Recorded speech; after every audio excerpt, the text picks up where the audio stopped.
सुबह का समय था। घर की रसोई में हलचल शुरू हो चुकी थी। बहू, सब्जी भी खत्म है और गैस सिलेंडर भी। तेरा ध्यान किस पर है? मम्मी जी, मैं सुबह से ऑफिस में थी। आज दीपक ने कहा था कि वो खाना बना देगा। हाय, बेटा खाना बनाएगा क्या? अब तू बेटे से काम भी करवाएगी। औरतें रानी बन जाएं और मर्द रोटियां बेले हैं। माया देवी की आवाज ऊंची हो रही थी। तभी दीपक घर में दाखिल हुआ और सारी बातें सुन ली। माँ, मैंने ही अंजलि से कहा था कि मैं खाना बना लूंगा। इसमें कौन सा अपराध कर दिया? बेटा, घर के काम औरतें करती हैं। हम तो उम्र भर यही करते आए हैं। तो क्या अब भी वही करें जो सालों पहले होता आया था? हम क्यों ना बराबरी से काम करें? माया देवी को ये बात अच्छी नहीं लगी। उन्हें लगा कि उनकी परंपराएं टूट रही हैं। उस दिन उन्होंने मोहल्ले की नीलम से अपनी शिकायत साझा की। नीलम बहन, अब तो बेटा सब्जी लाता है, खाना भी बनाता है। बहू तो जैसे मेहमान बनकर आई है। दीदी, अब यही जमाना है, मर्द भी झाड़ू लगाते दिखेंगे अब तो। गली में बातें बनने लगी।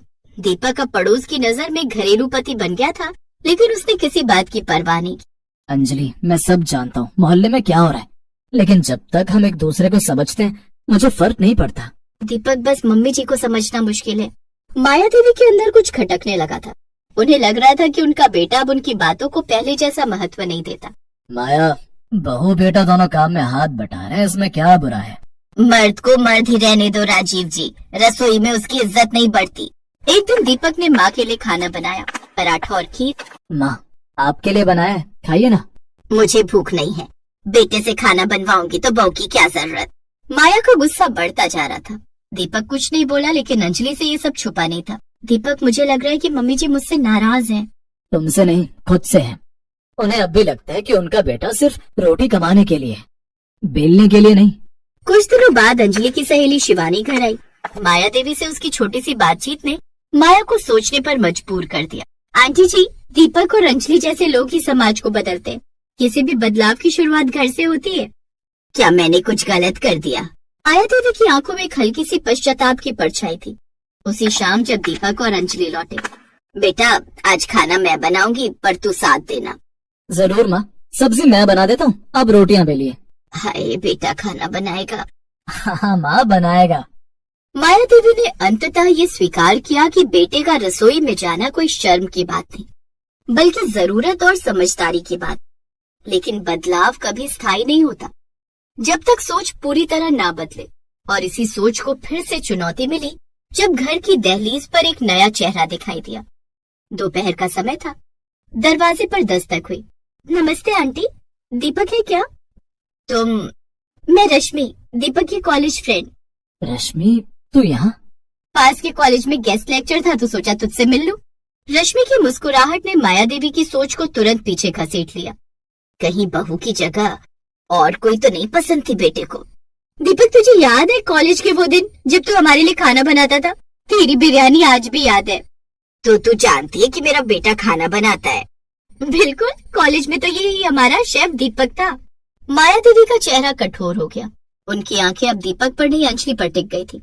रात का समय, घर में चुप्पी थी। अंजलि और दीपक अपने कमरे में बात कर रहे थे। दीपक, तुम्हारी और रश्मि की दोस्ती कितनी गहरी थी? अंजलि, वो सिर्फ एक दोस्त थी। कॉलेज में हम सब साथ रहते थे। खाना बनाना, ग्रुप असाइनमेंट, बस उतनी बात थी। मम्मी जी कुछ कह रही थी? नहीं, लेकिन उनके चेहरे से सब साफ था। अगली सुबह माया देवी बिना कुछ बोले सीधे अंजलि के पास गई। बहू, क्या तुझे दीपक की रश्मि से दोस्ती पर ऐतराज नहीं? नहीं मम्मी जी, मुझे अपने पति पर पूरा भरोसा है। और अगर कल को वो लड़की फिर से आई तो? तब भी मुझे भरोसा रहेगा। रिश्ते भरोसे से चलते हैं, संदेह से नहीं। माया देवी का मन अब द्वंद में था। उधर नीलम फिर से आई। अरे माया दीदी, अब तो नया चक्कर लग रहा है तुम्हारे घर में। बेटा खाना भी बनाएगा और पुरानी सहेली भी आएगी। अब क्या बोलूं बहन, कुछ समझ नहीं आ रहा। माया देवी ने धीरे धीरे अंजलि से दूरी बनानी शुरू कर दी। एक दिन उन्होंने अंजलि से कह ही दिया, बहू 2-3 दिन के लिए मायके चली जा। थोड़ा सुकून भी मिलेगा तुझे और हमें भी। मैंने कुछ गलत किया हो तो बताइए मम्मी जी। बहस मत कर, बस चली जा। अंजलि चली गई, लेकिन दीपक से बर्दाश्त नहीं। माँ, आपने अंजलि को क्यों भेजा? मुझे ये सब ठीक नहीं लग रहा बेटा। एक और रश्मि आती है, दूसरी ओर अंजलि का मूक समर्थन। मैं माँ हूँ, मुझे चिंता होती है। चिंता तो तब होनी चाहिए थी जब आपने रिश्तों पर शक किया। आपने बहू को सजा दी बिना वजह। माया देवी चुप थी। पहली बार बेटे ने उन्हें आईना दिखाया। अगली सुबह माया देवी खुद अंजलि के मायके पहुंची। बहू, तुझसे कुछ कहने आई हूँ। जी मम्मी जी। मैंने तेरे साथ अन्याय किया, तू घर लौट चल। तू मेरी बहू ही नहीं, बेटी भी है। मैं तो हमेशा यही थी मम्मी जी, बस आपने ही दूरी बना ली थी। अंजलि लौट आई। घर फिर से रोशनी से भर गया। इस बार रसोई में माया देवी भी थी, अंजलि भी और दीपक भी। माँ, आज क्या बनाए? आज तू सब्जी बना, अंजलि रोटी और मैं खीर बनाऊंगी। तो अब मैं खाना बना सकता हूँ? अब ये सवाल नहीं, घर का हिस्सा है। एक सवाल से शुरू हुई ये कहानी अब एक उत्तर तक पहुंच चुकी थी। बेटा खाना बना सकता है, न केवल पेट भरने के लिए बल्कि रिश्ते निभाने के लिए भी।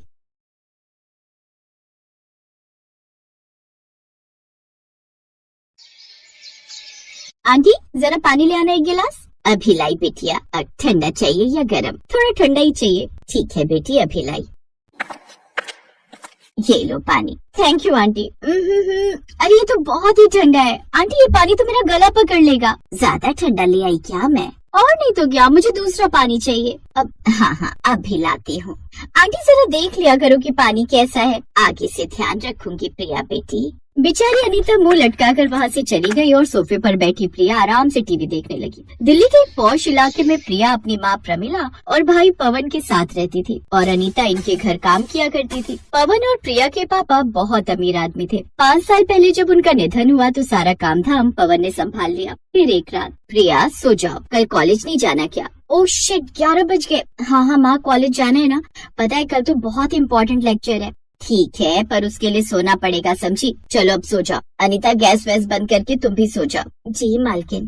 प्रमिला का बेटा पवन बहुत ही सीधा साधा और अच्छा लड़का था। अपनी मेहनत और लगन से उसने अपने पापा के काम धंधे को बखूबी संभाल लिया था। इसी तरह वक्त बीतता गया। फिर एक दिन, प्रिया तुम यहाँ किचन में क्या कर रही हो? कुछ नहीं माँ, बस ऐसे ही सोचा नूडल्स बना लूं अपने लिए। क्यों? अनीता कहाँ है? वो शायद छत पर गई है कपड़े सुखाने। अनीता, मैंने तुमसे कितनी बार कहा है कि जो प्रिया मांगे उसे बना कर दे दिया करो। जी मालकिन, मैं तो दे देती हूँ, पर हुआ क्या? ये प्रिया खुद से नूडल्स बनाने जा रही थी। तुमसे कितनी बार कहा है कि मेरी बेटी खाना नहीं बनाएगी। अगर इसे ही सब करना है तो तुम्हारे होने का क्या फायदा? जी मालकिन, अब मुझे पता ही नहीं चला, वरना मैं बना देती। माँ छोड़ो ना, मेरा ही मन था। इसमें अनीता आंटी की कोई गलती नहीं है। चाहे किसी की गलती हो या ना हो, मैंने कह दिया तो कह दिया कि मेरी बेटी खाना नहीं बनाएगी। और तुम प्रिया, तुम्हें पानी उबालना भी आता है जो चली थी तुम नूडल्स बनाने। जो भी चाहिए अनीता को बोलो, वो करके देंगी तुम्हें। प्रमिला का गुस्सा देखकर अनीता बेचारी खामोश हो गई। उसे आज भी बिना किसी गलती के ही डांट पड़ी थी। दरअसल प्रमिला अपनी बेटी प्रिया से बहुत प्यार करती थी। वो नहीं चाहती थी कि उसकी बेटी को जीवन में कोई भी मेहनत का काम करना पड़े। प्रिया, जरा ये वाली फोटो देख तो। हाँ माँ, ये तो बहुत सुंदर है। क्या नाम है इसका? पर शालिनी। ठीक ठाक पढ़ी लिखी है, देखने में भी अच्छी है। पवन देखना एक बार। माँ आपसे कितनी बार कहा है, इन सब चक्करों में मुझे मत फंसाओ। आपको जो लड़की पसंद आए उसी से शादी कर लूंगा मैं। क्या यार भैया, कितने बोरिंग हो आप। जब देखो बस काम काम। छोड़ो ना ये सब, इधर आओ। देखो तो जरा कितनी सुंदर लड़की है। हाँ, अरे मुझे पसंद है, देख तो सही। लाओ दिखाओ। प्रमिला और प्रिया के बार बार कहने पर पवन ने शालिनी की फोटो देखी। शालिनी वाकई बहुत सुंदर थी, जो एक ही नजर में पवन को भी भा गई। लेकिन तभी, बाकी सब तो ठीक है, पर ज्यादा पैसे वाले घर से नहीं है। क्यों? आप दहेज लेने के मूड में हो क्या मम्मी? दहेज की बात नहीं है, पर एक स्टेटस भी तो होता है। पर एक बार भैया से भी तो पूछ लो। क्यों भैया? जैसा आप दोनों को ठीक लगे। और फिर कुछ दिनों बाद उन दोनों की शादी हो गई। अब शालिनी प्रमिला के घर बहू बनकर आ गई। शादी के 2 दिन बाद, शालिनी बेटा, आज तुम्हारी पहली रसोई की रस्म निभाई जाएगी। तुम तैयार हो ना? हाँ मम्मी जी, एकदम। अच्छा, मतलब तुम्हें खाना बनाना आता है?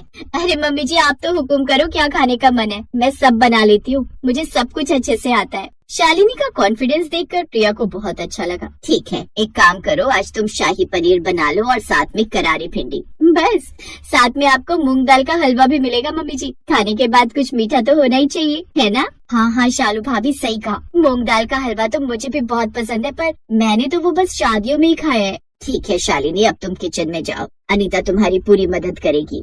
शालिनी को नहीं पता था कि अनीता घर की मेड है। वो जब रसोई में गई तो वहाँ अनीता हाथ जोड़े खड़ी थी। नमस्ते छोटी मालकिन, क्या छोटी मालकिन? अरे आंटी, मैं किसी गांव के जमींदार की बीबी थोड़ी हूँ जो आप मुझे छोटी मालकिन कह रही हैं। और ये हाथ नीचे कीजिए, आप बड़ी हैं। और हाँ, आज से आप मुझे शालू बुलाना, ठीक है? मुझे सब इसी नाम से बुलाते हैं। शालिनी का व्यवहार देखकर अनीता की आंखों में खुशी के आंसू आ गए और फिर उसने खाना बनाने के लिए बर्तन निकालने शुरू कर दिए। अरे रे रे, ये क्या कर रही हैं आप? पहली रसोई मेरी है, आपकी नहीं। तो आप आराम से यहाँ बैठो और मुझे काम करते हुए देखो। और हाँ, जहाँ आपको गड़बड़ लगे तो मुझे टोक देना, ठीक है आंटी? ठीक है छोटी मालकिन, अब मतलब शालू बिटिया। हाँ, अब हुई ना बात। अब देखो आप मेरा जादू। उस दिन शालिनी ने गजब फुर्ती से काम किया और देखते ही देखते उसने झट से सारा खाना बना दिया। उसकी रफ्तार देखकर अनीता हैरान थी। फिर खाने की मेज पर, क्या बात है भाभी, गजब टेस्ट है। और ये मूंग दाल का हलवा कमाल एकदम। अच्छा लगा ना? हाँ, अच्छा बनाया है शालू। और करारी भिंडी को तो एकदम 5 स्टार रेटिंग मेरी तरफ से। मैं तुम्हें भी सिखा दूंगी, चिंता मत करो। शालू, तुमको अच्छा खाना बनाना आता है, अच्छी बात है, पर मेरी बेटी खाना नहीं बनाएगी, कभी नहीं। अपनी सास प्रमिला की बात सुनकर शालू हैरान रह गई। नई बहू थी सो आगे कुछ नहीं बोली। फिर उसी शाम कमरे में, एक बात पूछूं? हाँ पूछो ना। ये प्रिया खाना नहीं बनाती क्या? नहीं, पर तुम क्यों पूछ रही हो? अरे वो आज मम्मी जी ने डांट कर कहा था ना कि मेरी बेटी खाना नहीं बनाएगी, तो थोड़ा अजीब लगा मुझे। अरे वो उससे बहुत प्यार करती है ना, तो वो नहीं चाहती कि प्रिया को किसी भी तरह की मेहनत करनी पड़े, बस इसीलिए। पर लड़कियों को तो खाना बनाना आना ही चाहिए। लड़कियों को ही क्यों? मैं तो कहती हूँ लड़कों को भी खाना बनाना आना चाहिए। वैसे आपको आता है क्या? मुझे? अरे जब माँ ने प्रिया को ही खाना बनाने नहीं दिया तो मुझे कैसे सीखने देंगी? हमारे घर में सिर्फ माँ को ही खाना बनाना आता है, और अब तुम्हें। बाकी सारा खाना तो अनीता आंटी ही बनाती है। आगे से देखना, शायद माँ तुम्हें भी खाना बनाने से मना न कर दे। ना बाबा, मैं तो बनाऊंगी। और अगर खाना नहीं बनाऊंगी तो दिन भर करूंगी क्या? वो बेचारी अनीता आंटी क्या क्या करेंगी? पता नहीं भाई, ये तुम सास बहू के बीच का मसला है, मुझे इसमें मत फंसाओ। पवन की बातें सुनकर शालिनी कुछ नहीं बोली। और फिर अगले दिन रसोई में, शालिनी, क्या कर रही हो तुम यहाँ? मम्मी जी सोचा गर्मा गर्म पराठे बना दो सबके लिए। अरे पर उसके लिए अनीता है ना। हाँ वो है तो सही, पर मुझे खाना बनाना अच्छा लगता है। मैं उनकी हेल्प ले लूंगी मम्मी जी। उस दिन प्रमिला को एहसास हो गया था कि शालिनी को खाना बनाना अच्छा लगता है और वो खाना बनाना नहीं छोड़ेगी, तो उसने भी इस बात को आगे नहीं बढ़ाया। और फिर ऐसे ही चलता रहा। ऐसे ही कई महीने बीत गए और फिर एक दिन कॉलेज में, अमन तुम कब मुझे अपनी मम्मी से मिलवाओगे? तुम्हें कितनी बार समझाया मैंने प्रिया, वो हमारी शादी के लिए नहीं मानेंगी। पर क्यों? आखिर बुराई क्या है मुझ में? अरे बताया तो था, वो खाना खाने और बनाने की बहुत शौकीन है और उन्हें एक ऐसी बहू चाहिए जो उनको इस मामले में टक्कर दे सके। और तुम तो रोज अनीता आंटी और भाभी का बनाया खाना खाती हो। अरे कभी अंडे भी उबाले तुमने? हैं? अंडे उबाले जाते हैं? लो और सुनो, इसीलिए वो नहीं मानेंगी। प्रिया और अमन एक दूसरे से प्यार करते थे और प्रिया अमन से शादी करना चाहती थी, लेकिन अमन की माँ अनघा बहुत ही सख्त थी। उधर अमन के घर पर, भाई मेरा तो मानना है कि बेटियों के साथ साथ बेटों को भी खाना बनाना जरूर आना चाहिए। अब देखो ना, मेरा अमन क्या नहीं बना लेता, उसे सारी डिशेस बनानी आती हैं। दरअसल वो सारी औरतें शहर की अमीर औरतें थी जो शहर में एक किचन कॉन्टेस्ट करना चाहती थी और उन सब ने अनघा को उस कॉन्टेस्ट का जज चुना था। कॉन्टेस्ट के जज अमन की माँ है, ये सुनकर प्रिया ने उन्हें इम्प्रेस करने के लिए कॉन्टेस्ट में हिस्सा लिया। फिर जब उसकी बारी आई तो वो जला हुआ हलवा लेकर अनघा के पास पहुँची। हे भगवान, ये क्या है? मैम ये हलवा है। हलवा नहीं, जला हुआ है, और थोड़ा बहुत नहीं, बहुत ज्यादा जला हुआ है। सॉरी, आप डिस्क्वालीफाई हैं। लेकिन मैम, अभी एक और मौका है आपके पास, अगले राउंड में कुछ अच्छा बनाइए, फिर देखते हैं। हलवा बनाने की वीडियोस देखकर प्रिया ने कोशिश तो की, लेकिन उसने सारा हलवा जला दिया। फिर शाम को जब वो अपने कमरे में रो रही थी, अरे प्रिया तुम रो रही हो? धीरे बोले भाभी, वरना माँ सुन लेंगी। अरे पर हुआ क्या? मैं तो तुम्हारी भाभी हूँ ना, मुझे बताओ। दुखी प्रिया ने सारी बात अपनी भाभी शालिनी को बता दी और फिर रोते हुए बोली, मुझे अमन से ही शादी करनी है भाभी, और इसके लिए मुझे आप जैसा खाना बनाना सीखना ही पड़ेगा।